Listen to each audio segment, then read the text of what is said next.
my name is Eddy Grant. Many of you would know me from my songs, in particular the protest songs that I've written over the years.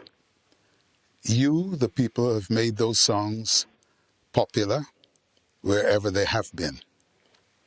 You know me to write only my truth.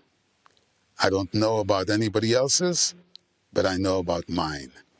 And many of you have supported those songs and made them into worldwide anthems based on the treatment meted out to Africans over a protracted period of time. Before I go much further, I'd like to pass on sincere condolences to the family of George Floyd, another unnecessary death of a black man, of an African. I want to talk to you basically about that and what is happening around that.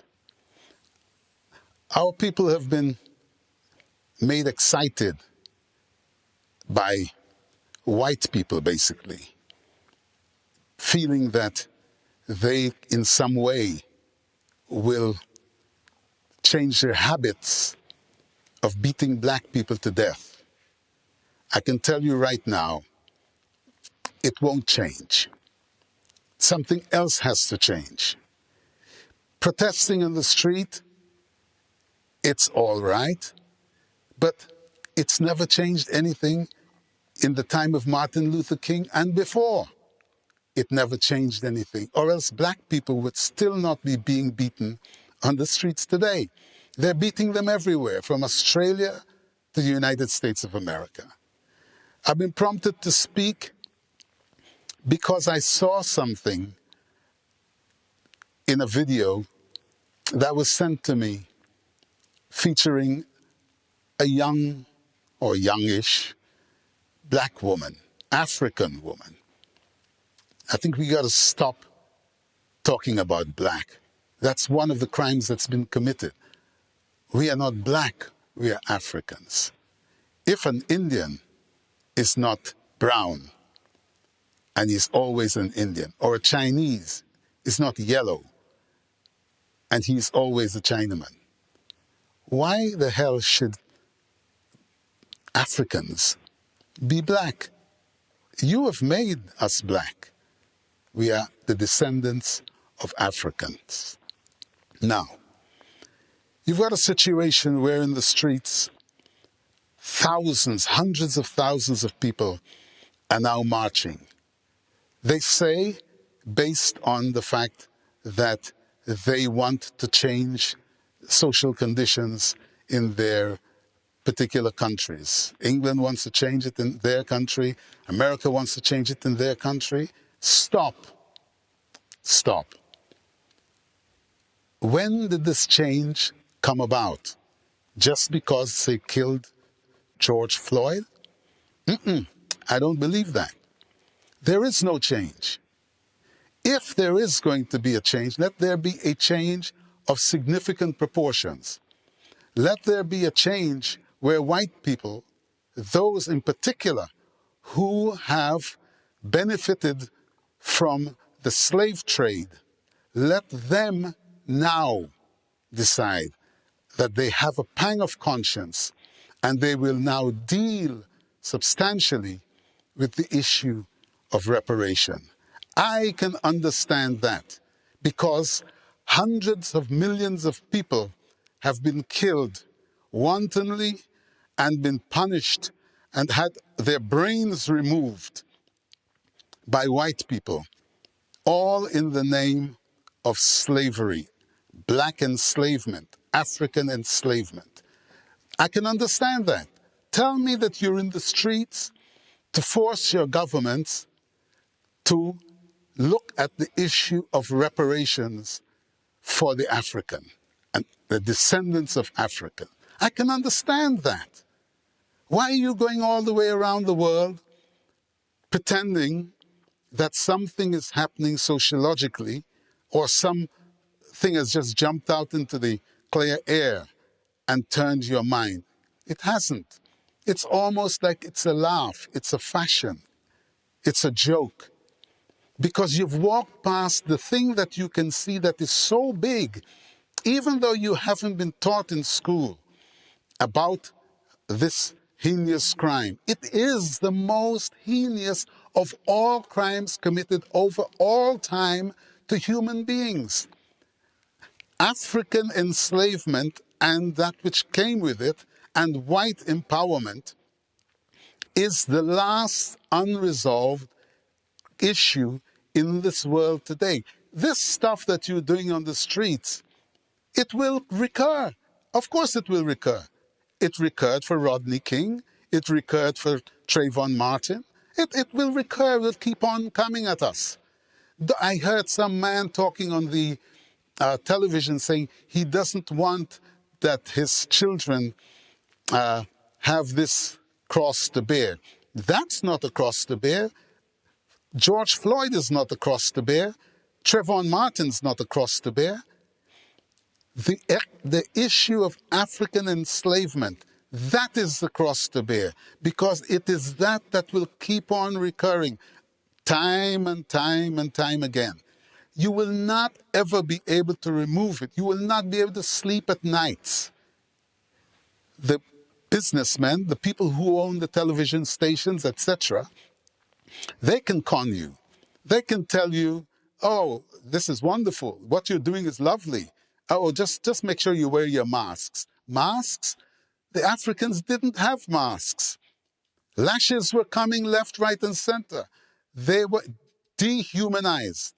Their brains were removed. So much so that they became white people, acting against their own best interest. Now, you may say, but Eddie, white people have bought your records over the years, etc. Totally different, totally different. They bought my records because they liked my records. They don't necessarily have to like me. It's even better if they do. What I've written about over the years, it's just like you marching in the street. When Africans have been empowered through reparations, they will not be beggars anymore. They will be able to establish their own enterprises, their own countries, maybe even states within states. Just like you guys have managed to have states within states in the Middle East and in Africa and wherever. This is not just about America and Britain.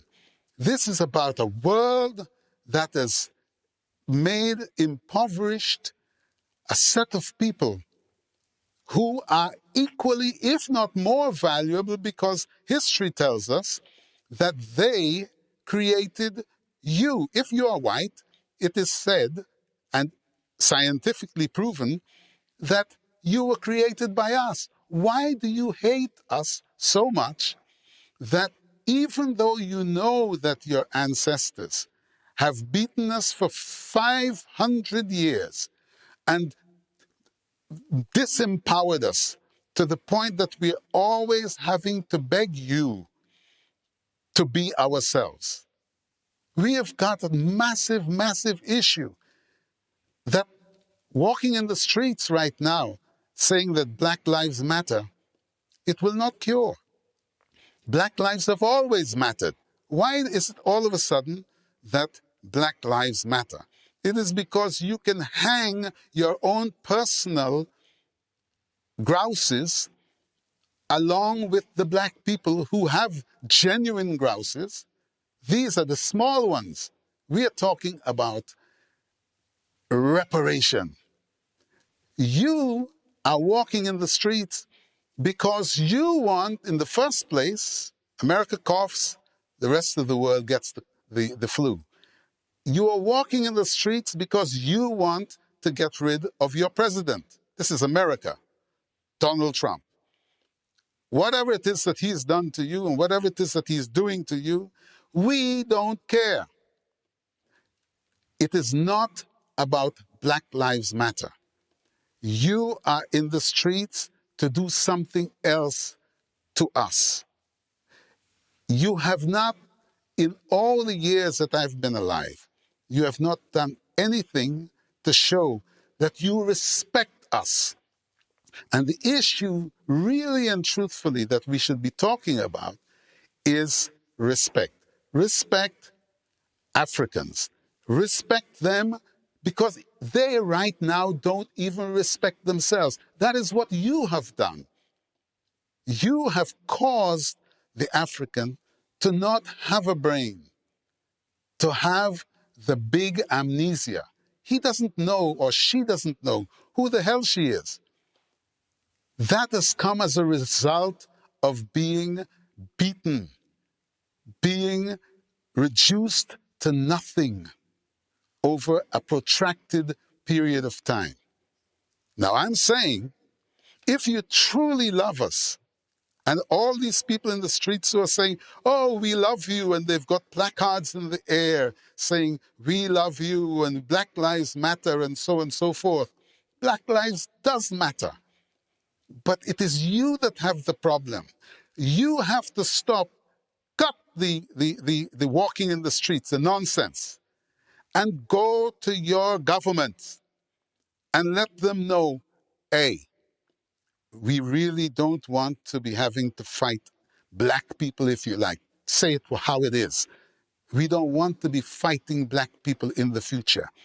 You have done something, let them sit around the table with you and come to a situation. We're not talking money. Money, no. Money, there is no amount of money that can pay for what took place. We are partners. We did the work. So let us start there. Let us start there. If you really have us in your mind in a good way, let us start there. Let us deal with reparation. I've even written the bloody song. They will not play it. It's all right. They haven't played many of them. The ones they've played that you know, thank God, it's wonderful, and it may have brought about some social change. It certainly did in South Africa, and for which even white people in South Africa have praised me for doing that. So this is not, we're not fighting here. We are now trying to end the fight. We are trying to bring some peace and safety to this world. White people have already messed up this world. I mean, let us be honest, let us talk the truth. Black people don't make guns. All the killings and the murders and the whatever it is have taken place because white people and others after them have made guns and bombs and destroyed whole areas of jungle. The very things that you're talking about now as environmental. You did it. You did those things. You are responsible. Ain't no black man went to the North Pole and messed up the ecology there. No, you did. So accept it. Accept your problem. You don't need no little girl to come and tell you that the environment is messed up. You know it, and you have known it for years. Your most intelligent people have known it for years. And because of greed, this incipient greed that has been shown by your people over centuries, you've walked across cultures, you've walked across people, you've walked across lands, divided people, and you refuse to take responsibility. When are you going to do that? When we're all dead? Is that why you want Elon Musk to get you up to Mars? Or Richard Branson? Or whoever takes on Jeff Bezos? You want to get away from the madness that you've created down here? It won't work. I am praying to the God of Africa that those aircraft that you're sending out to Mars produce no result. Why? Because you are going there to seek and destroy in very much the same way that you came to my father's country to seek and destroy. You are a crazy set of people. Accept it because you have behaved like it. If you have something to level at the African, it is that he is poor. It is that you've made him poor. You've made those kids that you keep on showing on television as Biafran kids or kids that got kwashiorkor or whatever it is that people, the Red Cross and all these agencies that you've got, like to put forward. Africans are not poor. Africans have every single thing that God has put on this earth for the benefit of all mankind, yourself included. You've got your media that is driving this nonsense. There is, in America, for example, you don't have black media. They're fooling you. Black media does not exist in America, which is why there is so much black ignorance in America. This is why black youth are killing black youth in the ghettos of America and elsewhere. Come to order. Africans all over this world, come to order. Spend with your friend. Withdraw your vote from all these elections and nonsenses. They have nothing to do with you. There is no consideration. It doesn't even matter if the person that's coming to you is black. He is being used. Just like they're using you right now in the streets around the world. They know they destroyed the Aborigine in Australia. Everybody knows. And yet, until today, the first people of Australia are still the last people in Australia. Come on. Where are the peoples who are out in the streets now? Where is the mentality that seeks to bring about balance? It is you who have killed George Floyd. It is you, not a generation before or a generation before that you keep on saying, oh, we were not responsible for that. We were not there. We didn't do this or that. Are you joking? It is you, the person who stood on George Floyd's neck, was not an old person. Maybe he might not have even been 40 or 45 or 50. That means he is of now. He is of the generation that you are, that is walking in the street. Given the opportunity, you may be the one that would have done that. You understand? It doesn't have anything to do with the past. It's about now. But you have to redress the issue of the past, because there will be no peace. I have said over and over again, the last unresolved issue is the issue of reparation. Today, I sit here speaking on behalf of my country's reparatory body, the Guyana Reparation Association or Commission. They have made me their spokesman internationally because they know I have your ears, and I know I also have your ears. It doesn't matter if tomorrow you stop buying my records and think that I'm the worst person in the world.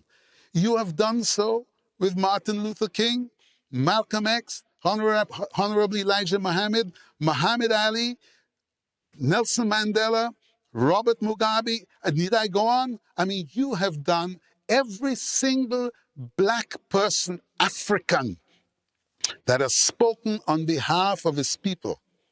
You have ostracized. You had Mandela to be killed. You had Mandela wanted, dead or alive. Today, he is like God. How come? What happened? Did you beat him into submission in the prison? I don't think so.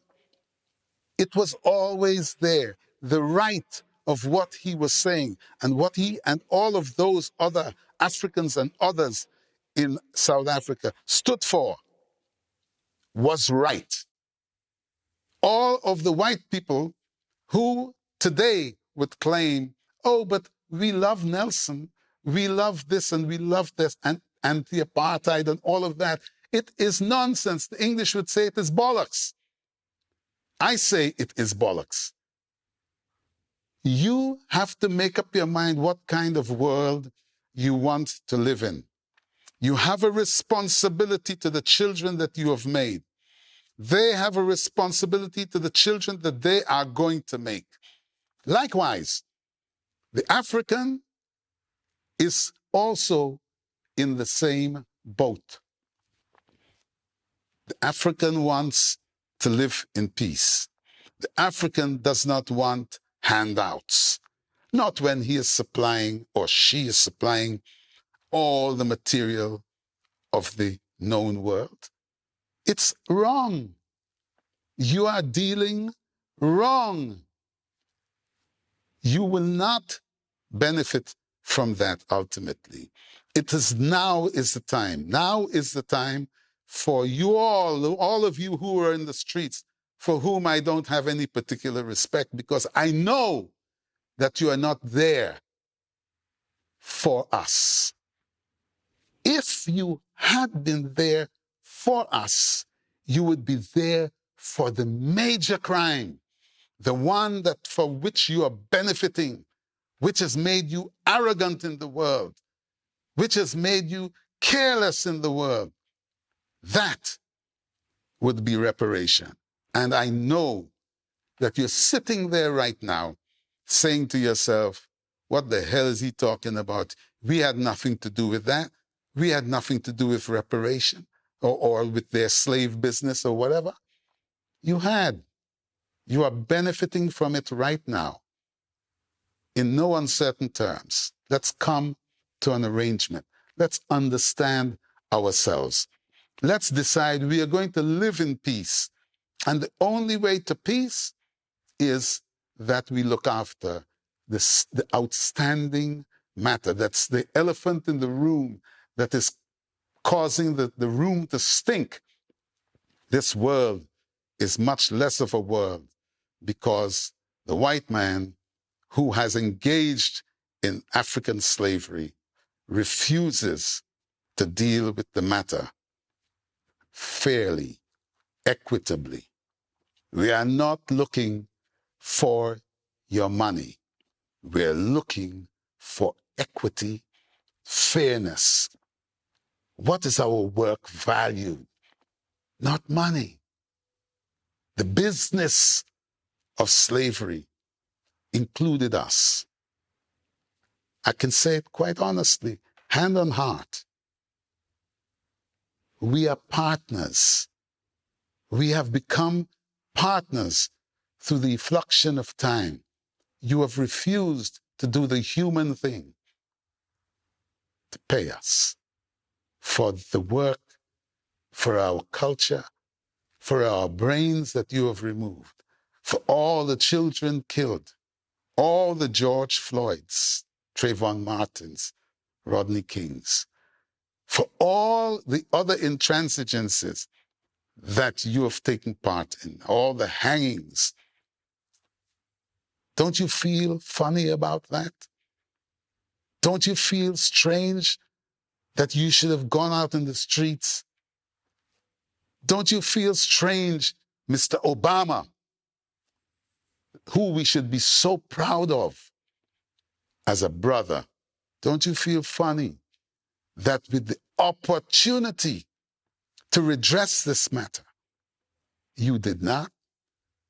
Had it been any one of you, black Africans, listening to me now, had you had the opportunity to get to the White House, standing on the backs of many, many hundreds and thousands of black Africans, wouldn't you, the first thing that you've gone into there, like Donald Trump did, scribbling across a piece of paper, wouldn't you have addressed the issue? Wouldn't you have said, we've got to deal with this matter of reparation because my blood is telling me so? But you didn't do it. Every opportunity that an African gets, you carry an African name, Mr. Obama. It is not that I am not proud of you. We all are proud of you. But for this one thing, you made a mistake, brother. You did not do the right thing. And the right thing in your position, no white man could have said anything to you. They may have attempted to kill you. They may have attempted to remove you from office, but you would have done the most significant thing in the history of the African that has been so battered, so humiliated, that you yourself, should you walk out in the street with a hat on, they would beat the hell out of you.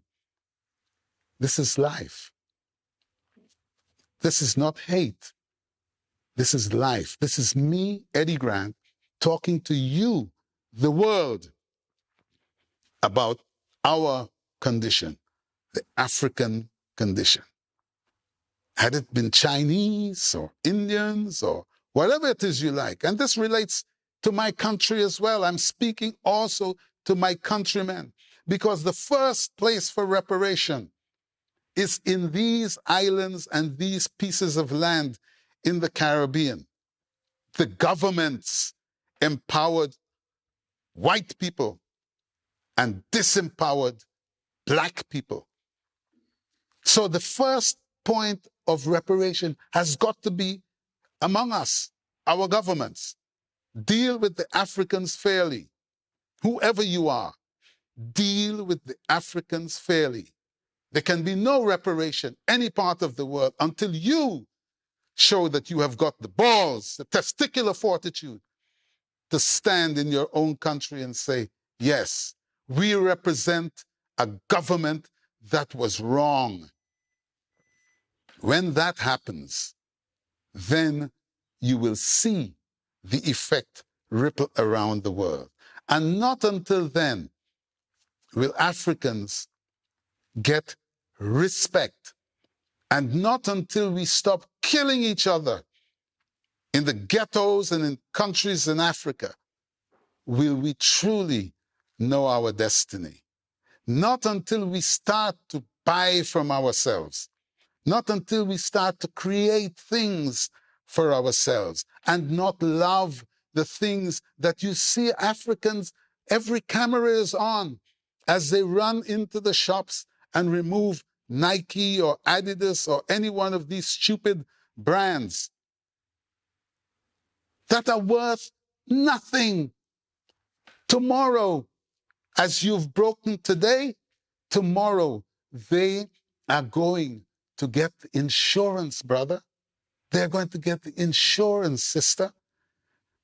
They are going to put the prices of the items up. What was costing $100 today will cost you $110 when they reopen. What is the sense of that? I know. Listen, I saw the woman. She was crying out of her mind, doesn't know what to think, because some people are saying it was good to break these people's shops, these white people's shops, the ones in Melrose, the ones in Manhattan. She says, I don't know what to think anymore, because some people are saying it's good to break it and others are saying not. Well, I'm telling you, what's going to happen. I'm not telling you whether you break or don't break. You do what the hell you like. But I can tell you this. Their insurance policies are going to pay for that. And you, being the bottom of the ladder, are going to pay a greater insurance premium as a result. And the cost of what it is that you are looking to buy, because we love to buy. Why the hell we love to consume so much? Only God knows. Maybe that also is a part of our illness. But we have got to stop. When you spend, spend with your friend. When you spend, spend with your friend. Spend with who loves you. Spend with who cares for you. Don't just be conned because somebody has got hundreds of millions of dollars to put ads on the television that would con you, that would make you start to salivate like a dog. Spend with your friend. Build your industry. Don't work for nobody to come and give you something. Get to a position. If it is that the American economy for the African is over $3.5 trillion a year, surely with 45 million people, you can find business to do, a country to run, and you can find work for your young people. They shouldn't be going to university to learn nonsense. They're learning how to hate themselves. Their genes tell them otherwise, but their brain, remember, the brain that was put in there, tells them, hey, brother, just go along with the program, man. If you don't say anything, because you say something, man, they're going to stop you. You won't be able to get to this, or you won't be able to get to that. I'm calling on the entire world, in particular, those who have engaged in African enslavement the world over, to come to the table before it is too late. Come to the table and show respect. Don't tell me that you respect me because you're walking in the street with me. You're walking in the street with me. You don't respect me, because had you respected me, you would have been walking in the streets on another subject. And the subject is reparation. I thank you very much for listening to me. Don't worry. The change is going to come. Bye-bye.